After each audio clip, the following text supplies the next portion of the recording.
Hello everybody, my name is Josh. If you don't know, you do now.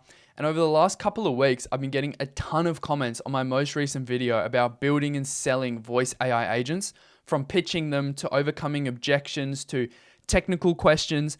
And I just wanted to make this video to take your top comments from the most recent video and address them all here today. These aren't going to be questions that have been made up by ChatGPT or I've made them up in my head. These are real questions. My goal here is to give you guys some unedited advice that cuts straight to the point. It's advice that I wish that I had when I first started out on this journey. So here's the plan of action for today's video. I'm going to go to my comments on my most recent videos. We can see here there is some amazing feedback. Thank you guys so much for that. If you haven't seen the video, be sure to check it out. And I'm going to pick at random a couple questions that I want to answer today, and we'll handle all those step by step, and we'll break it down on the whiteboard so you guys can get a clear visual understanding of what it is that I'm describing. So I wanted to start by listing all the questions and then tackling them one by one. So the first question is, do you charge a setup fee? The second question is, when AI asks for an email or name, it sometimes gets it wrong. How do you handle that? The third question, what's your pitch when a client asks, what happens if it stops working? Question 4, if I sign up for Go High Level through your affiliate code, do I get built out voice AI prompts and training? Question 5, how much MRR could someone realistically expect to make within 3 months? Question 6, do you offer free trials? Would a 2-week or 1-month trial work? Question 7, what industries or type of clients are easiest to engage with? Question 8, how do you actually reach out to potential clients? Are you cold calling them, cold emailing? When do you handle API integration with booking systems? Question 10, how did you start and what was your process? So going back to question 1, if you guys remember, it was, do you charge a setup fee? A comment left by Dr. Cologne. Dr. Thank you so much for the comment. It's an amazing question. To directly answer that question, yes, I charge a setup fee, 100%. In every business model I've ever tackled, I will do a setup fee, whether that's marketing, automation, agents, it can be anything. For me, I have to charge a setup fee 100% because for me, my time is worth something. Now, in order to find out what your setup fee is going to look like, that could be a question that you might have. You need to ask yourself a couple questions to start. The first question that you need to ask yourself is, how much is my time worth? Is your time worth $50 an hour? Is your time worth $200 an hour? Is your time worth $500 an hour? And once you've got that, you can kind of work backwards and find out how much you want to charge for your setup fee. Now, how much you're worth an hour comes down to a few points. So, how much? How much is the question, right? How much is an acceptable rate to say? Well, it comes down to how much skill do you have? How confident are you? And can you 100% deliver this solution to the client flawlessly? That kind of determines how much you're worth an hour. I mean, maybe when you're first starting out, you value your time at $50 an hour. And as you progress, you're worth $100 an hour, $200 an hour, etc. and so forth. Once you've calculated how much you're worth an hour, you'll understand why a setup fee is essential. Even if you've got systems in place to make implementing your solution as flawless and seamless as possible, like say you've got the template and all you need to do is fill out a couple of things. Each client still takes time, it takes energy, opportunity cost of working on bigger and better things. This fee covers that. It's not just your labor, it's for your expertise, your time, your workflow, because you initially built that workflow out at some point in time and you took the time to develop the solution that you're selling. They're also paying for your professionalism. So make sure that you're being professional all the time and you're trying to get the best out of the client. Now, by charging a setup fee, you're also filtering out unserious clients, because it's not just about working with anyone. It's about working with clients that want to work with you. And it's about getting clients that are going to pay you and then thank you on top of that. Thank you for letting me pay you for this solution. It's kind of what you're going for. So once we've discovered this, we need to work out how many hours is it going to take us. HR, hours. How long is it going to take us to implement the solution? Is it going to take us 5 hours, 10 hours, 20 hours? Is it a custom solution? But in the sense of voice AI, just a basic voice AI, let's say our project's going to take us 10 hours with the client, from talking to the client, landing the sale, onboarding the client, building the systems, implementing the systems, making sure the client's happy and satisfied, performing any tweaks that need to be performed. Let's say it's going to take us 10 hours. 100 times 10 equals $1,000 setup fee. So yes, 100% charge a setup fee. It's vital to the success of your business. The monthly fees just aren't going to cut it. I know the goal is to scale MRR, but those setup fees, they add up nicely, and it is an amazing help. It covers your time, and so you're not out of pocket for anything like that. Let's move on to question 2. This one here by Rob Travels. Rob says, one of the problems I'm having is when the AI asks for email, people will say their last name and doesn't spell it correctly, so we can't capture their email and names sometime. This happens a lot when people are building out voice AI agents for the first time. It's a really, really simple fix. Now, AI makes mistakes. Humans make mistakes. So AI receptionists make mistakes, but so do humans. Humans misspell things as well. So that's not a direct hit on AI agents as a whole. All you need to do to fix this problem is your prompts need to include spellback logic. So for example, once an AI asks someone for their email address, so let's say it's josherwin@gmail.com. That's not actually my email address, so don't message me there. You need to tell the AI to say, just to confirm, that's JOSHIRWIN at GM, you get the gist. Is that right? So then the client says, yes, that's correct. And boom, stored in the CRM, spelt correctly. That's how you make sure things are spelt 100% correctly. So this gives the customer a chance to correct their name if it's spelt wrong before it's stored in your CRM. I would do this with phone numbers and emails. Names, not so much, because names you can kind of get a gist of what the name is. It is important to get the name right, but it's not vital if you don't want to spend too much money paying for these long calls from the AI, just spelling everything back. Now, in saying that, the goal is obviously accuracy over speed. So personally, people that work with me much prefer paying a little bit extra from the longer phone call to ensure that the quality of the information is 100% accurate. Because obviously at the end of the day, if the quality of the information isn't where it needs to be, that's going to hurt your business a lot. And the business that you're working with, it's going to hurt them a lot, because that's almost a lost lead. They're not able to be contacted at all. Now, the next question here is by GoBlue02. Great video, Josh. What's your pitch when they ask about what happens if it stops working? I haven't really figured out how to fix the voice agents when they break down. Was wondering what your approach is. Thank you. Okay, so to answer that question, that is an amazing objection, and that objection comes up quite often working in this on day-to-day basis.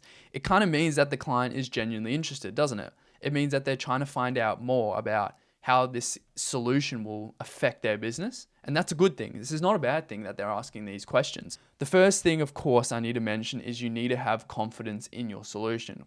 You need to make sure that you've built a great solution with a great prompt that is good value for people's money. You don't want to be selling people rubbish that you've put together off a YouTube tutorial and you're not actually confident in the solution. So to your point where you haven't figured out how to fix these things when it goes wrong, I'm not sure what system you're building it in. Are you building it in N8N, VAPI, Go High Level? There are a million different places you can be building these solutions. So what I would recommend you is learn the platform that you're building in 100% before you go into sales, so that you know how to solve these problems when they do ultimately arrive. If the whole workflow itself, for instance, breaks, that's my interpretation of the question. But to another point, it's also about transparency. So no system is perfect, and you mustn't promise that your system is perfect. Never do that, because not even human systems are perfect for that matter, right? Everything messes up. But what you should implement into your AI solution to resolve this problem and regain the confidence within the client that your solution is good is to build in a fallback route within your agent. So what you need to do is say, well, if something fails, if we can't get key information, if the line's bad, if the person's angry, if something errors within the voice agent itself, it needs to be able to pass the phone call to a human or send the person to voicemail. It's about communicating with your clients. It's about telling the prospect that your system isn't guaranteed perfection, but it's also telling it that when things fail, it doesn't fail silently. It'll detect its failures and then route it to a human to address any concerns possible. So in agents that I build, like a couple things are some people don't like talking to AI is one, two, an emergency may arise, or three, the AI can't get perfect information from the client, whether that's spelling error, communication error, language barriers, whatever. It'll then route the phone call to my client to take the phone call himself. So this will build the trust within you and your prospect. And at the end of the day, trust is everything in sales. If somebody doesn't trust you, they're not going to buy from you. But also, this isn't just a quick sale. This isn't just transactional. This is a lifelong relationship that you're building with these clients so that you can get that sweet MRR for a very long time so that they don't just churn out instantly. And by building these systems in place to prevent error by the AI, you're going to just build on that relationship and ensure that they're happy and you're happy and everything like that. Because the ultimate goal, like I've mentioned, is to implement a solution for people, have them pay you, and then have them thank you on top of it because they're so happy with the solution and the service that they're getting. Alrighty, here we have another question by InnerLion7564. Hey Josh, awesome and super insightful video. Quick one, just for my motivation fuel or demotivation, could you share a rough estimate of what kind of MRR someone could realistically hit with voice agents if they start now and do things the right way over the next 3 months? Amazing question, InnerLion. That is a great question. And this is a question that needs to be directly answered because so many people are going to lie to you. So many people are going to build up your expectations. And then when you don't meet them, you just give up. It really depends, which kind of sucks. It depends on how good you are at marketing and how good you are at sales. If your marketing is good, so let's say you're running paid ads, okay? And these ads are targeted. Your offer is too good to be true. People are going to have a hard time turning you down. Now, hypothetically, if you're running good ads, you could land 10 clients paying you maybe $500 per month, every single month, within 3 months, right? That would put you at $5,000 per month recurring revenue. But if you're starting from zero and you don't have any money for paid ads, the journey's a lot slower because you're doing cold manual outreach. And the conversion rates of cold manual outreach is a lot lower. You mustn't expect to come out the gates firing. Some people come out, I've seen people come out the gates and are amazing at sales and their cold calling skills are insane and they close 5 to 10 deals within 3 months and great, good on them, right? But with me, I started slow. I didn't have any money at the start. What I was lacking is I didn't have any money. So what I had to do was cold outreach. Now I landed my first client within, let's say it was about 30 to 45 days. So within a month to a month and a half of starting cold outreach. I honestly wouldn't recommend cold outreach if you have money for ads, but if you don't, cold outreach is amazing. Don't let anyone tell you it's not. So this method, without the money, this is the no money method, we could probably expect you to land your first client within a month and land maybe 3 to 4 more clients over that. If you're landing a client a month, or maybe you have a good month and you land 2 within the month once you get some momentum. Obviously it scales. So once you land 1, you've got money. You put that into ads and then you go. Maybe you got 2. Now you've got $1,000 for ads. So you put 500 into ads and you grow like that. But realistically, if I had to put a number on it, I would say you can expect after 3 months of hard, dedicated work, knowing what you're doing, having good marketing skills, really giving it a good crack. After 3 months, I think you can expect anywhere from $3,000 to $5,000 per month. Now that is a very, very rough estimate. I mean, kind of just going off what happened with me. But with me, I didn't have any guidance. I kind of just went for it and experimented and did everything that I could. And that's kind of how I got to this mark within, I'd say, 3 months. But don't let that stop you. If that's motivating you right now, great. If that's motivating you right now, well, that sucks as well. But again, you could be this guy who lands 10 clients within 3 months, and you're at $5,000 a month. And once you're at $5,000 a month, let me tell you, you put $1,000, $2,000 into ads, you maybe do $200 a day, you're going to land clients. And that is when you scale. So it's just about staying consistent. Everyone moves at different speeds. People on the internet are going to tell you that they're doing $70,000 a month after 2 months to sell you something. It's just about showing up every single day, doing a little bit of something to get you to that desired destination, whether that is $10,000 a month, whether that's $20,000 a month, $50,000 a month, or even $5,000 a month. It's just about doing little steps every day to get you to that mark. So if you get to 3 months and you haven't seen this number that I'm telling you, 3 to 5,000, don't let that stop you. All you need is one client paying you $500 a month, and that validates to you that what you're selling is legit and people genuinely need it. That one person, you better make sure that you cherish that relationship and you get good testimonials, because once you've got good testimonials and you've got money to put behind ad spend and you've developed your skills in marketing and you've learned how to make a good ad, that is when you scale and you're off to the races. Cool. Question number 6 or 5. I think we're on question number 5. Here is a question from Quick Draw. One of the best videos I've seen so far concerning how to sell AI voice agents. I have a question. Do you think it would be a good idea to give a potential customer a free trial, such as a 2-week free trial, maybe even a 1-month trial? This way, they could try and gain confidence that it works. Not only that, but after a month of using it, if they like it, then they would hate to give it up. What do you think about the free trial idea, and have you ever considered trying that yourself? Quick Draw, amazing question, one of the best questions we've got today. So to address Quick Draw's question directly about free trials,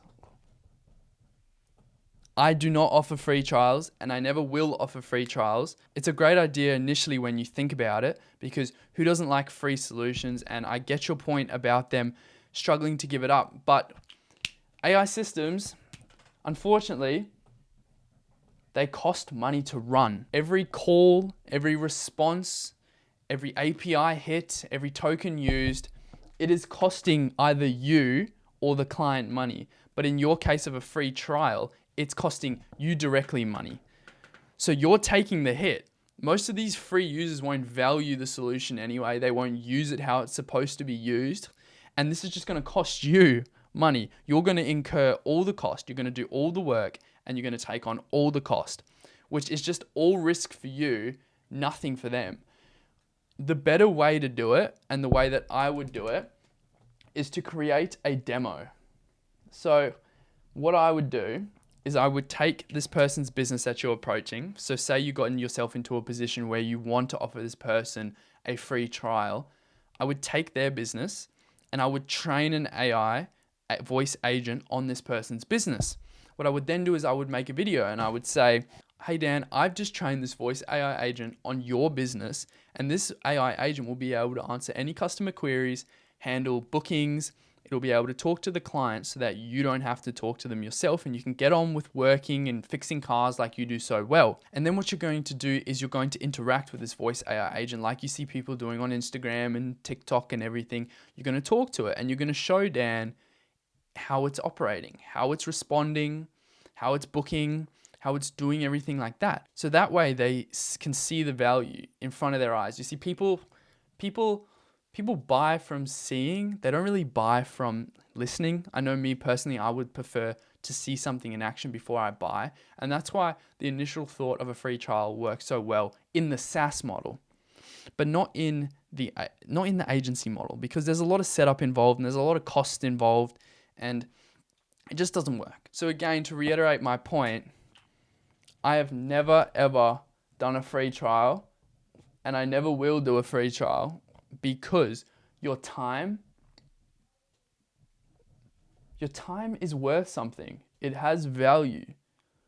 by you offering free solutions, you're just undermining that value and not trusting your product. But by showing them the quick video demo, and that can be recorded via Loom, and you just send it to them, they're able to see the value that you're going to provide them. And from there, it's a no-brainer if you do the video correctly. So that's question 6. Thank you, Quick Draw, for that question. Okay, now we've got a question from Adam G. Great video. What industries or type of clients do you see as easiest to engage with, and how many cold emails did you send out before your first sign up? Now, when approaching industries, there are a few that instantly come to mind. It's going to be your service-based businesses. It's going to be people that like live off their phone. You know, people that live off their phone. These are going to be trades, salons. These are like your builders, your mechanics, your plumbers, your electricians. These are like your hairdressers, your beauty spas, your med spas, all that good stuff. It's going to be your dental clinics, businesses that handle and deal with a large inflow of calls every single day. It's going to be these business owners that are poor on time, so service. They're actually in the field delivering the solution and delivering the service, so they don't have this free time to take all these calls. The reason we target trades and we target services is because you don't have to convince these people of the value that you're solving and the problem that you're solving. They're already feeling this problem. They already know that this is a problem. So the solution kind of sells itself. Now, every missed call in all these industries is a lot of money. Like I've said in my most recent video before this, a dental clinic for braces, it can be anywhere from like $3,000 to $5,000 to get some braces. So if they're missing that call, they're missing it out on $3,000 to $5,000.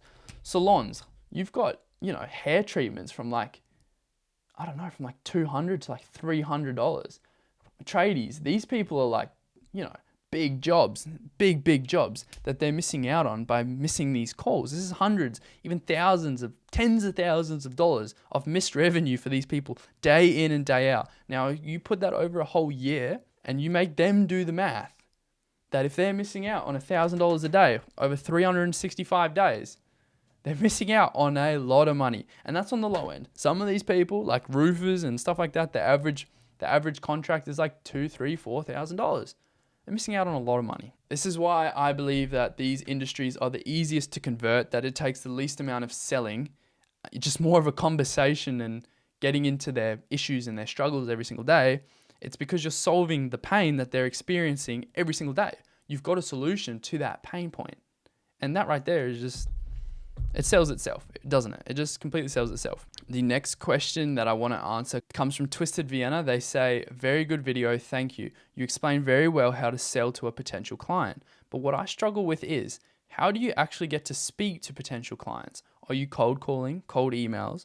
What would be your best approach to reaching out to potential clients? Thank you again. Great question you've got. Let's unpack this one slowly. Now, for a bit of background, when I started, I tried literally everything. I would sit and cold call for hours. I would send Facebook messages. I would join Facebook groups, like local community groups, LinkedIn DMs, cold emails, paid ads. To an extent, all of them work, and they work quite well. Some work better than others, but consistency and personalization is where I struggled. I was going for sheer volume, but like, people need to know that you're human. People get thousands of emails a day and they get thousands of calls a day. The first method is the king of all methods, paid ads.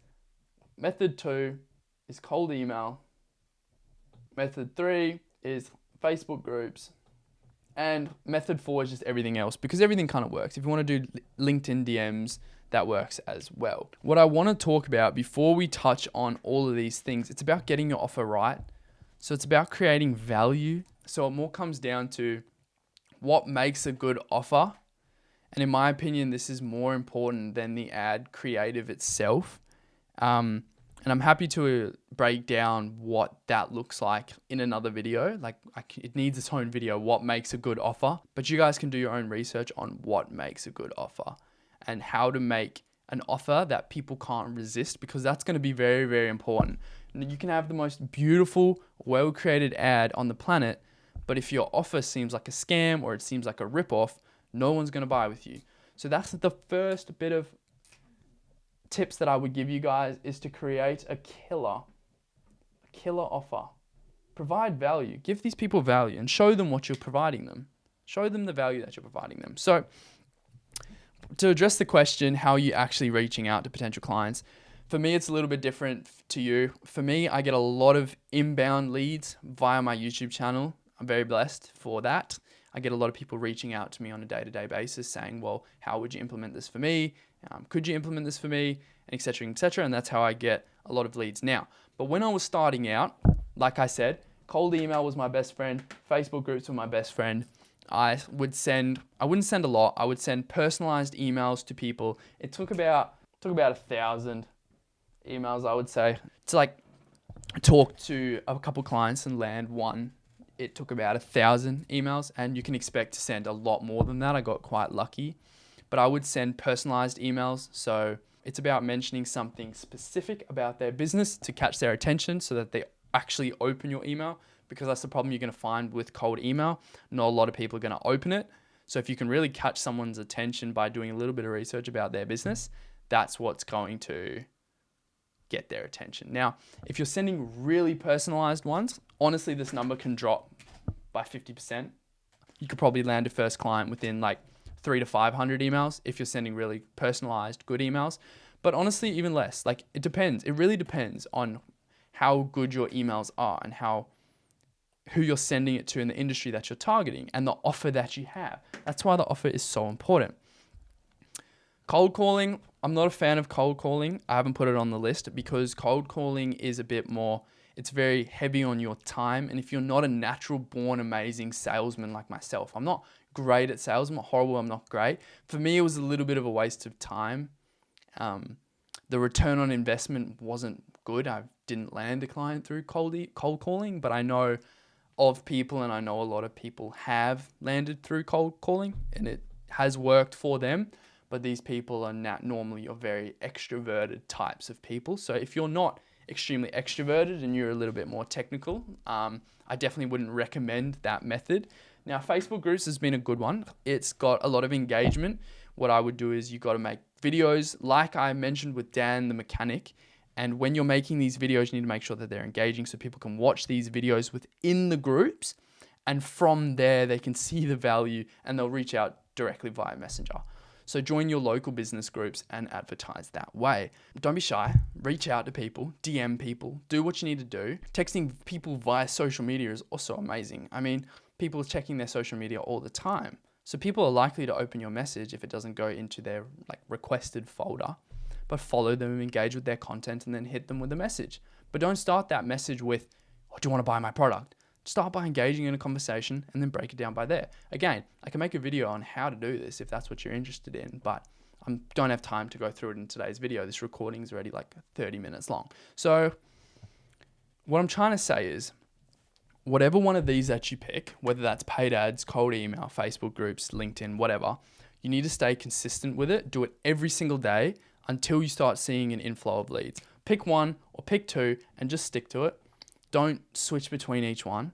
It's really important that you just stay consistent, because there goes to the age-old saying that consistency beats hard work every single time. All right, let's go and find the next question. I found one here by F10 Issa. Great video, but just a quick question. How do you remember all this and what to say? Don't want to be on call and practice that way. Honestly, you've got to learn the industry inside and out. You've got to understand the industry inside and out. You've got to understand your solution inside and out. So you've got to have a strong knowledge of what it is that you're selling. That's the first point. Second is working on your communication skills. So it's about practicing every single day. Talk to yourself, record yourself, watch your back, talk to the mirror, present to your family, do what you need to do, your friends, anything. Talk all the time about what it is that you're selling, and it will come to you naturally. What I did was I would talk in the car, okay? I would drive to wherever it is that I'm driving, university, to meet with a client, whatever, and I would say what it is that I'm going to say over and over and over and over again. And I would just ramble for the 40 minutes that I'm driving. Just, this is voice AI. This is what it does. This is how it's going to help. This is the trust factor that I'm going to build within them. And that just gets it into your head, and then eventually you've just got it. So the next question that I wanted to address directly was by Simon here. So Simon says, how and when do you handle the API integration with the local business booking platforms? For example, Calendly, Google Calendar. As you mentioned, business owners are not necessarily tech savvy. Good question. I'm going to try my best to answer your question with the context that I have. The way that I would go about this is I will only ever integrate with the person's booking systems after the flow's been built out and that the flow is perfect. So I'm not going to start by integrating. I'm going to make sure that the AI agent is doing what the AI agent needs to do within my environment, within my setting, whether that's Go High Level, whether that's N8N. If you're going through N8N, you have the privilege of being able to tie into, or VAPI or whatever, you have the privilege of tying into these people's different systems. So once that it standalone works, it's answering questions, it's capturing leads. Then once I've done that, I'll integrate it with the calendar and I'll integrate it with the booking system and I'll do what I need to do. A lot of my clients sit within my environment, so we operate within that environment that I speak about all the time. And from there, that's when you start with your automations and your reminders and syncing it with your CRM and everything like that. So what I would recommend, keep it simple, validate that it works, and then focus on integrating from there. Now, the way you integrate into these different calendars that you're talking about and these different booking systems, it really depends on what it is that you're using to build your voice AI agent. I can't speak because I don't know what it is that you're building it within, but if you let me know what it is you're building it within, I can break down how I would do that if that's what you're asking for. But thank you for the question nonetheless. The final question that I'm going to answer today, I'm going to go with Zai Miana's question here. I hope I pronounced that right. Love this, bro. When you were starting, what was the process for you? What was the process for me? Well, it was a grind. I'll tell you that much. Like, I jumped into everything automation. So I became obsessed with automation, and I still am obsessed with automation. N8N, Make, Zapier, all that good stuff. I learned that those platforms inside and out. I know them all like the back of my hand. What every node does, what every flow does, I can build pretty much anything that I want to build within those platforms. All right, and I'm not saying you need to do that, but I'm just talking about myself here. I made so many mistakes throughout that journey. I destroyed many workflows. I blew up systems. I really made a lot of mistakes, but I kept testing and I kept going until I had a true understanding of what it is that I was doing.